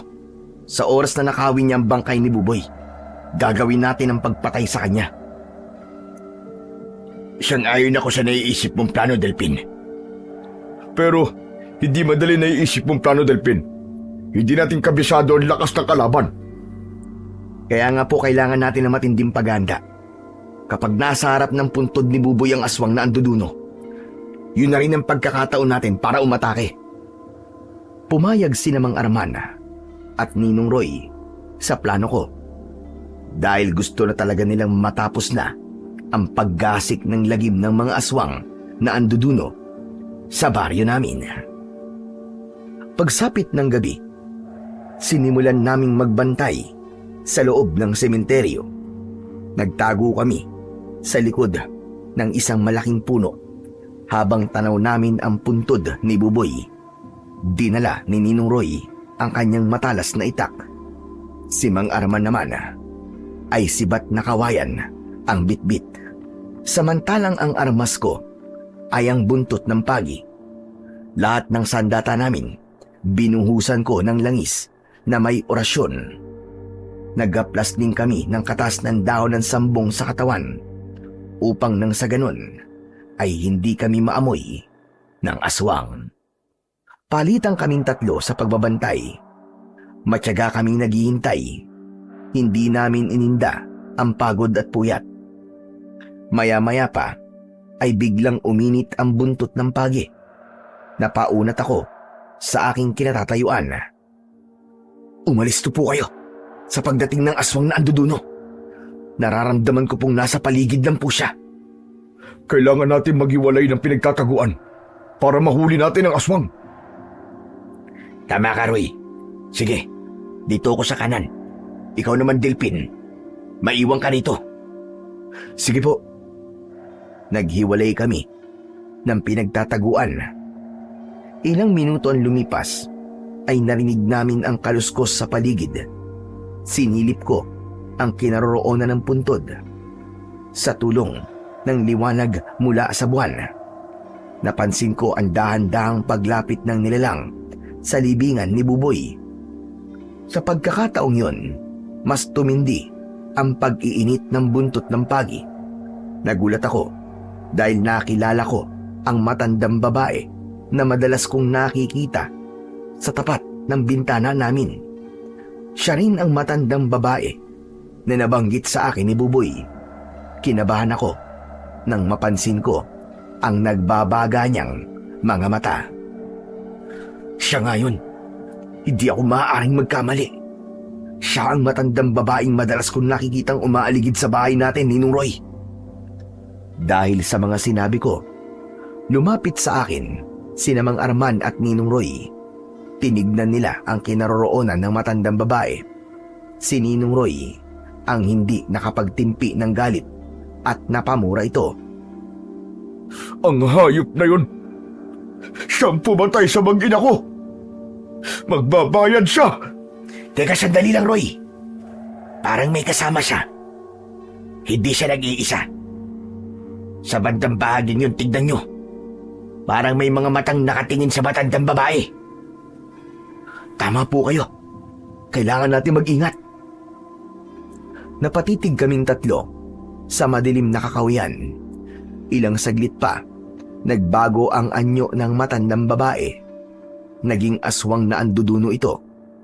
Para bang naligo siya sa langis dahil makintab ang kulay ng itim nitong balat. Umatungal ito ng malakas at panay ang kutkot sa paligid ng puntod. Hindi na nakatiis si Mang Arman. Sumugod siya sa aswang na anduduno. Hayop ka! Ikaw palang pumatay sa anak ko! Akmasa ng tatakas ang aswang na anduduno, pero agad namin siyang pinalibutan. Itinaas ko ang buntot ng pagi. Saka ko siya inatake ng palo sa katawan. Mabilis na nakaiwas ang aswang at gumanti siya sa akin ng kalmot sa aking dibdib. Pero hindi ako natinag doon. Si Ninong Roy naman ang umatake ng taga sa balikat ng halimaw. Bumaon ang talim nito sa laman ng aswang. Umusok ang sugat nito, kaya napasigaw ito ng malakas. Hayop ka! Magbabayad ka sa ginawa mo sa asawa at anak ko! Sa kabila ng nararamdaman sakit ng aswang, nakuha pa nitong ngumisik na parabang hindi ito natatakot na mamatay. Tumulo ang malapot niyang laway. Bumakas ang takot sa muka ni Ninong Roy nang mapagtanto niyang hindi nito ininda ang taga niya. Pero mas nanaig ang galit niya, kaya mabilis niyang inatake ang aswang. Pinagtulungan naming labanan ng halimaw, pero dahil malakas ang aswang, natalo niya kami. Bumagsak kami sa lupa, pero agad akong bumangon para sugurin ng aswang. Inatake ko siya ng palo ng buntot ng pagi. Tumama ito sa iba't ibang parte ng kanyang katawan. Hindi niya malaman kung ano ang una niyang hahawakan. Nagwala siya. Pilit niya akong inaabot ng kanyang kalmot. Pero nakakaiwas ako at gumanti sa kanya ng hagupit ng buntot ng pagi. Maya-maya pa ay bumangon na rin sina Mang Arman at Ninong Roy. Sabay silang umatake sa aswang na anduduno. Pero sadyang napakaliksi talaga ng kilos nito. Sa isang iglap lang, nagpalit ito ng anyo bilang isang malaking aso. Nasindak ang mga kasama ko at natulala dahil sa takot. Hindi ako nagpadala sa takot ko. Sinugod ko siya ng hampas ng buntot ng pagi. Tinamaan ko siya sa leeg, pero gumanti siya ng kagat sa braso ko at nabitiwan ko ang buntot ng pagi. Bitiwan mo ako! Hayop ka! Dahil sa malakas na puwersang nanggagaling sa loob ng katawan ko, hindi ko napigilan ang sarili ko. Sa harap mismo ng aswang na anduduno, nagpalit ako ng anyo bilang aswang na asbo. Higit akong mas malakas kaysa sa aswang na anduduno. Ito ang katotohanan sa pagkatao ko. Isa kong aswang na asbo na kumakalaban sa mga masasamang aswang. Patutunayan ko sa lahat ng mga tao na hindi lahat ng aswang ay masama at kampi sa kadiliman. Umalingaw-ngaw sa paligid ang alulong ko, kaya napaatras ang aswang na anduduno dahil sa takot.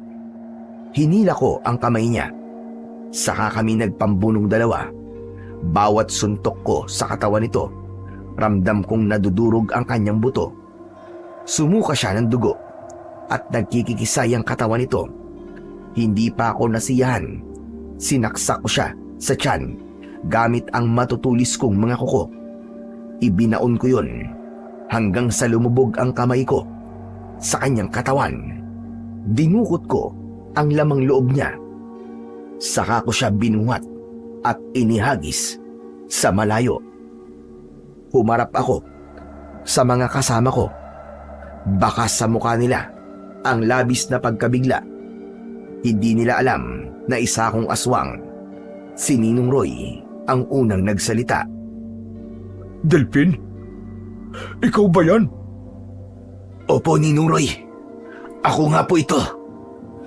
Tama kayo. Isa akong aswang. Isang aswang na asbo. Pero kailan pa? Kailan ka pa naging aswang? Nasa dugo ko na po ang pagiging aswang na asbo. Patawarin niyo po ako kung matagal kong itinago sa inyo ang tungkol sa pagkatao ko. Ngunit maniwala po kayo, Ninong. Hindi ako masama. At kahit kailan, hindi po ako tumikim ng dugo at karne ng tao. Hayop lang po ang kinakain ko. Hindi napigilan ni Ninong Roy ang hindi masuka. Naiintindihan ko kung bakit ganun ang reaksyon niya. Si Mang Arman naman, lumapit siya sa akin. Nangingilid ang luha nito sa kanyang mga mata. Alam ko na hindi mo ginusto na maging aswang. Saksi ako sa pagiging mabuti mong nilalang. Hindi kita husgan. Sa halip magpapasalamat ako sa iyo dahil tinulungan mo kaming harapin ng mga aswang na anduduno. Marami pong salamat, Mang Arman. Lumapit na rin si Ninong Ray sa akin at niyakap niya ako ng maigpit. Patawarin mo ako, Delphin. Nabigla lamang ako sa mga sinabi ko sa iyo. Nang bumitaw siya sa pagkakayakap sa akin, bumalik ako sa pagiging tao. Saka ko dinampot ang buntot ng pagi. Dahil hindi ako tumikim ng dugo at karne ng tao, walang epekto sa akin ang langis at nambuntot ng pagi. Magsasalita pa sana ako nang mula sa likuran ko, lumukso ang bagong dating na aswang na anduduno. Hindi ako nakapalag nang suntokin niya ako sa muka. Pasadsad akong bumagsak sa lupa. Inibabawan ako ng halimaw. Itinaas niya ang kamay ko. Balak niyang saksakin ako gamit ang kanyang matutulis na mga kuko. Pero bago pa yon lumapat sa katawan ko, may lumipad na sibat at bumaon yun sa likod ng halimaw. Umatungal ito ng malakas dahil sa labis na sakit. Saka maliksing tumalon paalis sa ibabaw ko. Nakita ko na nanggaling ang sibat kay Kapitan Nolasco. Kadarating lamang nito kasama ang kanyang mga tanod. Nagsimulang tumakas ang halimaw nang makita nito ang paparating na iba pang grupo ng mga kalalakihan. Ang mga lalaking ito ay kamag-anak ng 2 batang namatay. Armado ng sibat, nakawayan ang mga ito. Nagsigawan ang mga kalalakihan na bagong dating at sinabing habulin ang halimaw na yon. Lahat sila ay sumunod sa aswang. Mabilis akong tumayo at kinausap ko sina Mang Arman at Ninong Roy. Mang Arman, Ninong Roy, magbantay po muna kayo rito. Susundan ko lang po mga taong yun. Pasensya ka na, Delphin. Nabigla kami kanina sa ginawa sa'yo ng aswang. Mabuti na lang at naging maaga pang pagresponde ni Kapitan Nolasco. Sige na, sundan mo na sila. Kami na ang bahala rito. Sige po, Ninong. Kailangan ko nang umalis. Baka hindi ko na po sila maabutan eh. Mabilis akong tumakbo para sundan ang mga lalaki at ang aswang na tumakas. Nagkakagulo ang mga ito sa paghabol sa halimaw. Kaya naman, mas binilisan ko ang pagtakbo. Mabuti na lang at hindi pa sila nakakalayo. Kaya naabutan ko sila malapit sa kakawian. Narinig ko ang sinabi ni Kapitan Nolasco sa mga kalalakihang kasama nito. Hindi na raw makakalayo ang aswang na anduduno dahil napuruhan daw ito sa likod. Inutos din ni Kapitan Nolasco na maghiwa-hiwalay sila sa paghahanap sa aswang. Nahati kami sa 2 grupo, saka kami naghiwalay ng direksyon para sa paghahanap ng aswang na anduduno. Hindi pwedeng makatakas ang aswang na yun dahil tiyak nababalikan niya ang mga bangkay. Lalo na at napatay ko ang isang kasama niya. Sa paghahanap namin ni Kapitan Nolasco, pinasok namin ang kakawian. Naamoy ko ang malansang simoy ng hangin.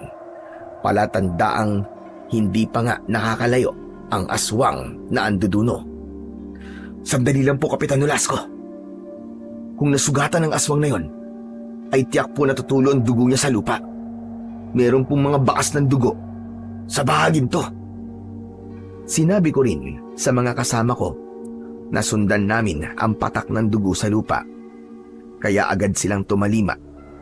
Sa pagsunod namin sa mga patak ng dugo, nakarating kami sa tapat ng isang malaking puno. Dito na tumigil ang mga patak ng dugo. Hindi na namin alam kung saan nagtungo ang halimaw na yon. Ngunit naramdaman ko ang kanyang presensya sa itaas ng puno. Saktong pagtingala naming lahat, nakita namin ang isang matandang babae na nagtatago sa sanga ng punong kahoy. Mga kasama, ayun yung aswang! Nasaan yung tao na siya? Nanghihina ang aswang habang duguan ang katawan nito. Pilit niyang itinatago ang kanyang muka. Kinabahan ako dahil kilala ko ang matandang babae. Lola Biring! Diyos ko! Lola Biring, isa kayong aswang na anduduno! Kung ganun, ikaw ang pumatay sa sarili mong apo! Maging si Kapitan Nolasco ay hindi makapaniwalang si Lola Biring ang aswang na hinabol namin kanina. Hindi ko alam kung paanong nangyari na isa itong halimaw. Maya-maya pa, dumating sina Mang Arman at Ninong Roy. Nagulat sila nang makita si Lola Biring. Dahil bumababa na ng puno si Lola Biring, sinibat nila ito ng kawayan. Pinagtulungan nila ito. Dumating rin ang iba pa naming mga kasama para pagtulungan sibatin ng kawayan ang aswang na si Lola Biring.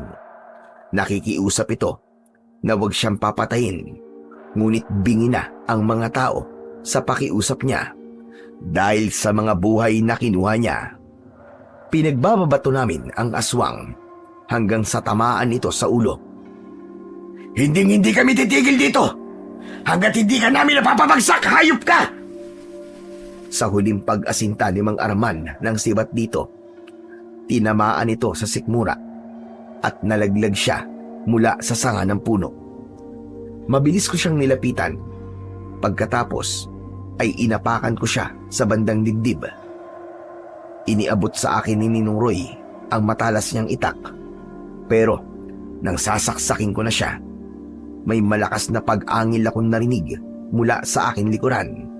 Nakita ko ang isa pang aswang na anduduno. Di hamak na mas malaki siya kumpara sa aswang na si Lola Biring. Hindi ito nag-iisa.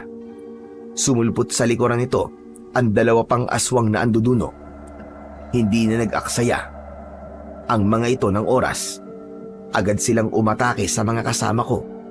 Nagsipulasan ang mga tanod, pati si Kapitan Nolasco. Hinabol sila ng dalawang aswang hanggang sa kami na lang ang natira ni Mang Arman at Ninong Roy sa lugar na yon.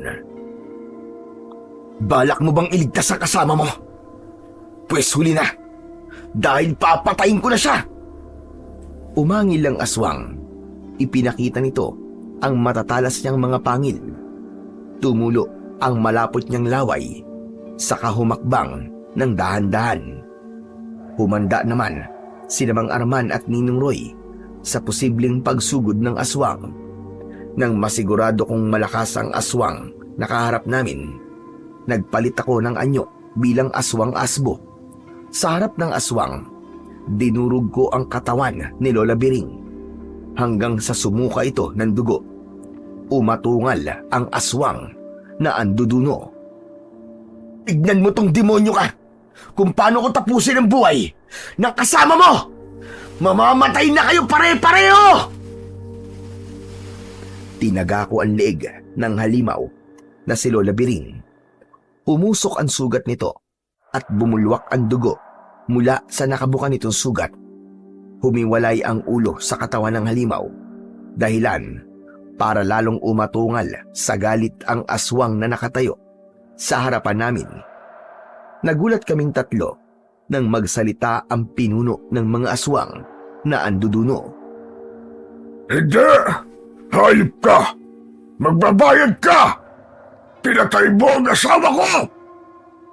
Nagulat ako sa sinabing yun ng aswang na anduduno. Sumugod ang aswang na tila nauulol na asong galit. Sinalubong ko siya ng taga na agad nitong naiwasan. Nagpambuno kaming dalawa habang pinanonood kami ni Mang Arman at Ninong Roy.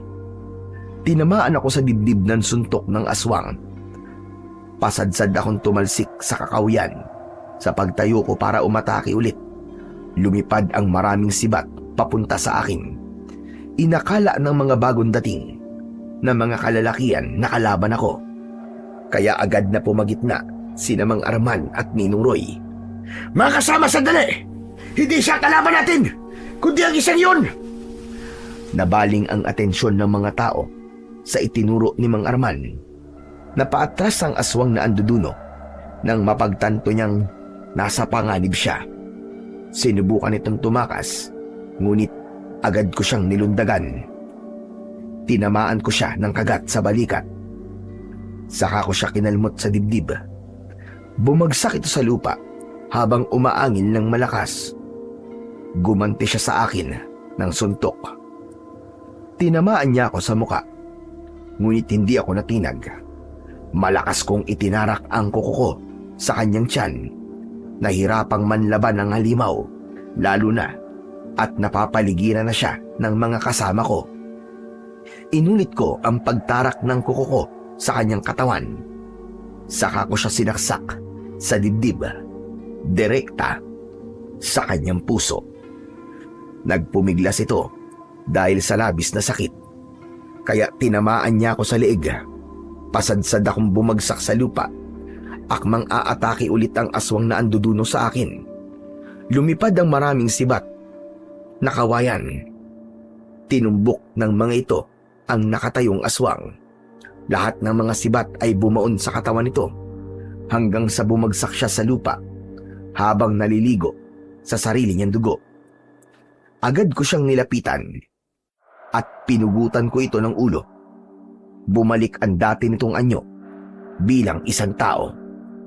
Nanlaki ang mga mata ko sa nakita ko. Si Tatang Teban ang nakahandusay sa lupa. Napaluhod ako sa tabi nito, kasunod ng pagbabalik ng anyo ko bilang tao. Lahat ng mga nakasaksi sa pagbabagong anyo namin ni Tatang Teban ay nagulat. Hindi sila makapaniwalang si Tatang Teban ang aswang na matagal nang namiminsala sa baryo namin. Nagpanggap pa itong mabuting tao upang hindi siya paghinalaan na isa siyang aswang. Muntik akong maniwala sa kabutihan nito, pero hindi ko maiwasang hindi malungkot dahil kahit pagkukunwari lang ang ipinakita niyang kabutihan sa akin, naging malaking tulong pa rin sa akin ang mga gamot niya. Lumapit sa akin sina Ninong Roy at Mang Arman. Inalalayan nila akong tumayo at hinarap ang mga tao. Nagulat po ako na si Tatang Teban ang aswang na anduduno. Pero mas nagulat po ako sa relasyon niya kay Lola Biring. Ang buong akala ko po, walang asawa si Tatang Teban. Lumapit si Kapitan Nolasco sa amin at ipinaliwanag niya ang kanyang natuklasan tungkol sa pagkatao ng mga aswang. Kanina raw, nang hinabol sila ng 2 aswang, ay nakausap nila ang mga ito habang naghihingalo. Tinanong raw niya ang mga ito kung sino ang pinuno nila. Kaya nalaman nilang si Tatang Teban ang aswang. Nalaman naming ang aswang na anduduno na una ko nang napatay sa sementeryo ay ang pangalawang asawa ni Tatang Teban na unang napabalitang patay na. Yung pala ay itinatago lamang ito para malayang makapambiktima. Samantalang si Lola Biring naman ay unang asawa ni Tatang Teban. Pinili ng matanda na mamuhay ng mag-isa. Si Linda na apo nito ay hindi niya totoong apo, kaya ayos lang sa kanya na patayin ito dahil anak ito ng kanyang manugang sa una nitong asawa. Nalaman daw ng matanda na niloko ang kanyang anak. Kaya naman, nang magpakamatay ang anak nito, ay pinatay din ni Lola Biring ang sarili niyang manugang at isinunod niya si Linda. Lahat ng yun ay nanggaling sa kwento ni Kapitan Nolasco. Wala talagang pinipili ang mga aswang. Kapag nagugutom sila, papatay at papatay sila. Mabawasan lang ang gutom na nararamdaman nila. Ngunit hindi lahat. Dahil meron pang mabuting aswang na kagaya ni Delpin. Hindi niya ginaya ang mga kauri niya. Sa halip, nagpakita siya ng kabutihan sa mga tao at naging kampi pa rin siya sa liwanag. Sumang-ayon si Kapitan Nolasco sa sinabing yun ni Mang Arman. Lahat ay tumingin sa gawi ko. Nagpasalamat silang lahat sa ginawa ko. Hindi nila tinignan ng pagiging aswang ko. Tinanggap nila ako ng buong buo. Isang pangyayari sa panaginip ko lang inaasahan. Hindi ko akalain na pwede palang mangyari sa totoong buhay. At lahat naman ng mga taong nakasaksi sa pagiging aswang ko ay nangako na ililihim nila sa lahat ang tunay kong pagkatao. Kaya naging magaan ang loob ko ng gabing lisanin namin ang lugar na yon. Sa kabilang banda, hindi lubos ang aking kasiyahang nararamdaman dahil alam ko, napatay ko man ang mga aswang na anduduno. Walang magbabago. Hindi na maibabalik ang mga buhay na nawala. Nang mga oras na yon, isa lang ang natutunan ko. Hindi batayan ng anyo o pagiging aswang para gumawa ng kabutihan sa kapwa. Dahil kahit aswang, maaaring mamuhay ng mapayapa, lalo na kung gagawa ng kabutihan para sa ibang tao. Hindi ko man lubos na mabago ang tingin ng mga tao sa mga aswang. Ang mahalaga, mananatiling mabuti akong nilalang sa paningin nila. Ipinagpatuloy ko ang pagtulong sa mga tao. Naging mahusay akong albularyo at marami akong napagaling na mga taong may malubhang karamdaman. Kaya isang araw, habang nagpapahinga ako sa balkonahe, nilapitan ako ni Ninong Roy. Anong iniisip mo, Delphin? Mukhang malayo ang tinatanaw mo. Bigla ko lang po naalala si Tatang Teban. Nang mawala po siya, napunta sa akin ng mga naiwan niyang tanim na mga halamang gamot. Sana sa pamamagitan po ng kanyang mga gamot, marami pa akong mapagaling. Kalimutan mo lang tungkol sa mga nangyari. Wala na ang mga aswang at hindi na sila mamiminsala pa. Teka, ano bang binabalak mo sa lusong ni Tatang Teban? Napasulyap ako sa gawin ng lusong ni Tatang Teban. Nakapatong yun sa upuang gawa sa kahoy. Saka ko yun nilapitan at hinawakan. Susunugin ko po ito para tuluyang mawala na ang bakas ng mga aswang na anduduno. Nalaman ko na sa tuwing nagbabayo ng palay si Tatang Teban, naririnig niya sa alingaw-ngaw nito ang iyak ng mga kaanak ng namatayan. Kaya nalalaman niya kung sino ang sunod niyang bibiktimahin. Magmula nang malaman niya yon, ginamit na naming panakot sa mga bata ang tunog ng lusong o dikdikan ng palay. Kaya sa tuwing sumasapit ang gabi, ginagamit ko yon para takutin ang mga bata. Ganon din sa mga pasyente kong matigas ang ulo at ayaw uminom ng gamot. Sinasabi ko sa kanila na kapag hindi sila uminom ng gamot, ay pupuntahan sila ng mga aswang na anduduno. Kaya naman, mapipilitan silang inumin ng gamot na ibinibigay ko sa kanila. Samantala ako naman ay nanatiling aswang na asbo. Nag-alaga ako ng mga hayop kagaya ng usa, baboy ramo at kambing para sa pagkain ko. Pero sa paglipas ng mahabang panahon, unti-unti ko na ring naiiwasan ang pagkain ng hilaw na karne. Sa ngayon po, ay masaya akong namumuhay kasama ng pamilya ko at ng mga apo ko. Kahapon lamang ay nakatanggap ako ng 100,000 piso dahil umabot na po ako sa edad na 100 taon. Ganun daw po talaga kapag may dugong aswang. Iba-iba naman po ang paniniwala kung bakit mahaba ang buhay ng isang tao. Kadalasan sinasabi nilang baka raw may anting-anting. Ngunit para sa akin, ang pagkakaroon ko ng mahabang buhay ay dahil sa dugong nananalaytay sa ugat ko.